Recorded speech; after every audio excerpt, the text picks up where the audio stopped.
Let's talk about non-fungible tokens, NFTs. They were introduced with ERC 721. There were some earlier um, smart contracts that came out that laid the precedence for that.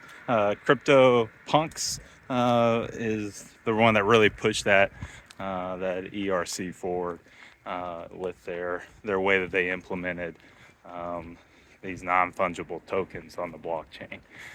So the first ones that I came across were CryptoKitties. I had a number of friends get into them. It was a blockchain game where you could take these ERC 721s, and I guess they weren't. I don't know if they were ERC 721s at the time or if it came right before it, but you could breed them with each other. You could take one, match it with another one, and it would produce an offspring in time on the blockchain, an additional one that then you could sell or do whatever you wanted to with, breed it again.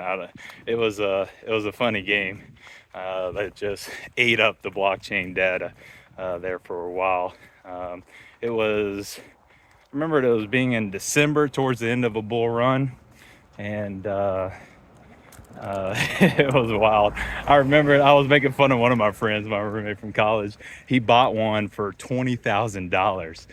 Now he had Bitcoin and Ethereum from early in the day, so it wasn't that much money to him.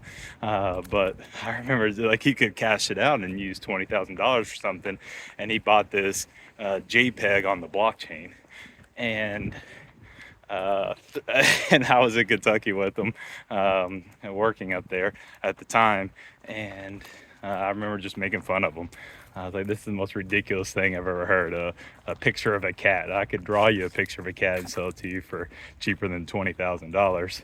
And 3 days later, he stood his ground, and 3 days later, he sold it for $120,000.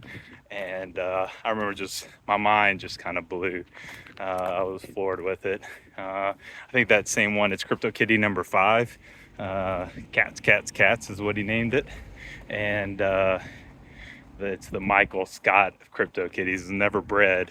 And I think it's listed today for sale for 600 Ethereum, which is like, what? It's a lot of money, $1.2 million.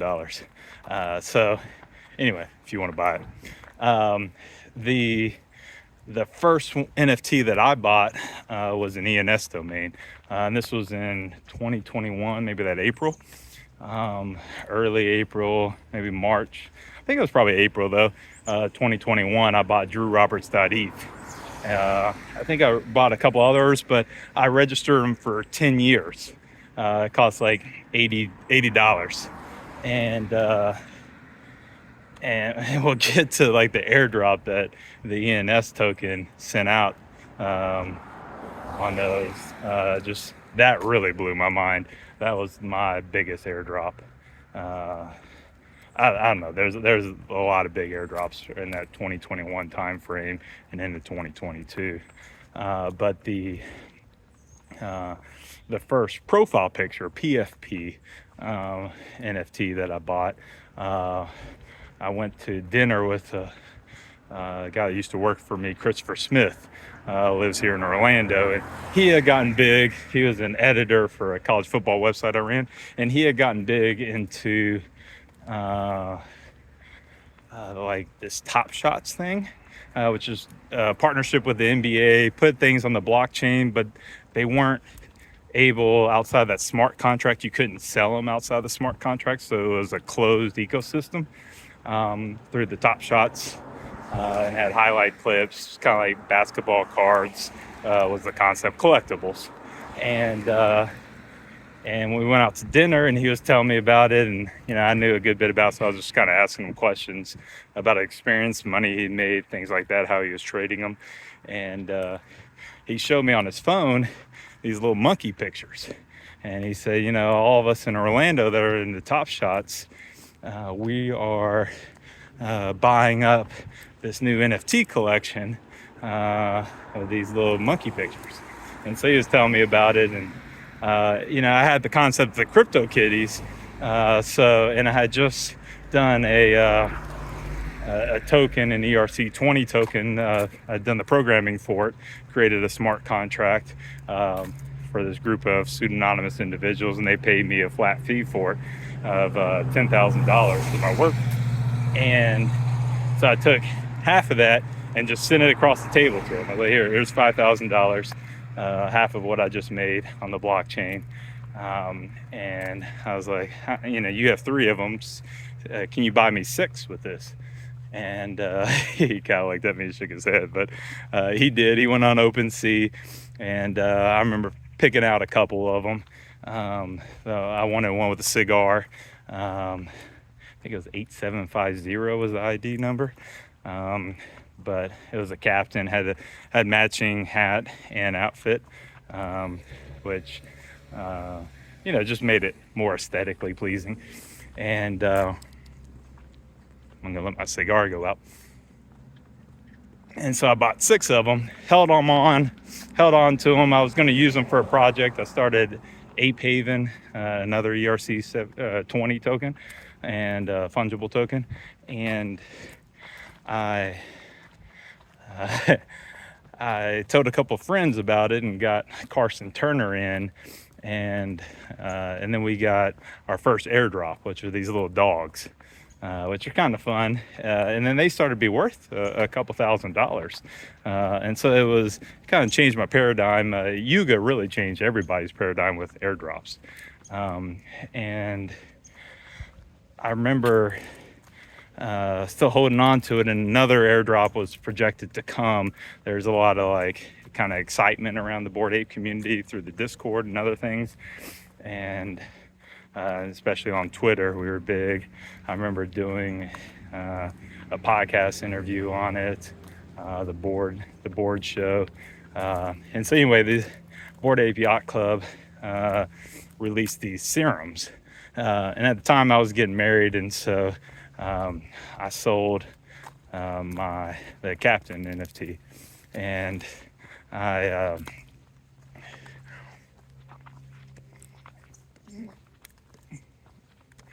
sold it for 18,000, 20,000, and then they did the mutant serum airdrop, which then you take that and you combine it with your Bored Ape Yacht Club, and it creates this. It transforms and creates this new NFT that was a mutant ape, and so it was fascinating. There was 3 different types of mutant serums, and Carson Turner, who I brought into Bored Apes, he got the M1 serum, which a couple days later he sold for, I think it was $1.3 million, and that just blew my mind. The whole thing was just bonkers at that time, and we were buying up other NFTs. Most of those were going to zero, which, as you get into NFTs, one of the things you want to look for is a strong community and something of historical significance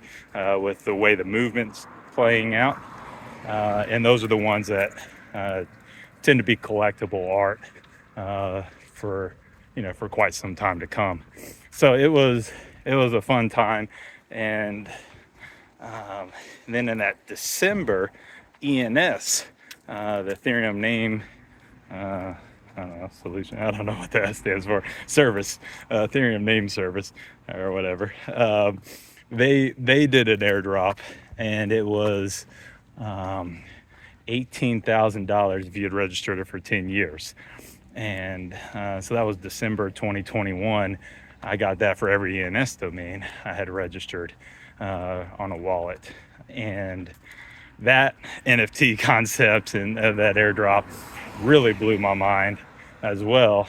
And then from there, Bored Ape Yacht Club, Yuga released the Ape coin, which my original one had been apes. And so then they came, Ape Haven was, and they released the Ape coin, which was just ape. And it was fun to see how that one, and that was a huge airdrop for all the Bored Ape Yacht Club holders, which at the time, all those original Bored Ape NFTs were worth well over $100,000, and there was 10,000 of them. So it was a pretty big market cap for a smart contract collection. and it was just fun to see during that time. Since then, I've dabbled with other NFTs. I'm not that big into them because they are illiquid. Compared to with fungible, compared to fungible tokens where you have a liquidity pool, and you can easily switch back to Ethereum at any time at the current market value. With ERC 721s, there's a floor price of what people want to sell it for, and then below that there's a kind of top offer prices. So that little gully there determines the value of the NFT. As demand rises and falls over time, that changes the price of the NFT. The art is just in the eye of the beholder as far as what it's worth. And so I remember like the little old JPEG digital rocks started selling for $1 million. It was just these little pixel art. It was just fascinating time period, and still is. There's some amazing NFT collections. There's art blocks. There's some really fancy 101s that are doing well, and there's plenty of other opportunities within NFTs to launch your own collection if you're an artist or want to make generative art on the blockchain. I think that's what NFTs really does a good job of, is the generative art collections, and particularly with profile pictures, but art as well. So anyway, those are some of my thoughts, my personal journey when it comes to NFTs, and hope you all have a good day.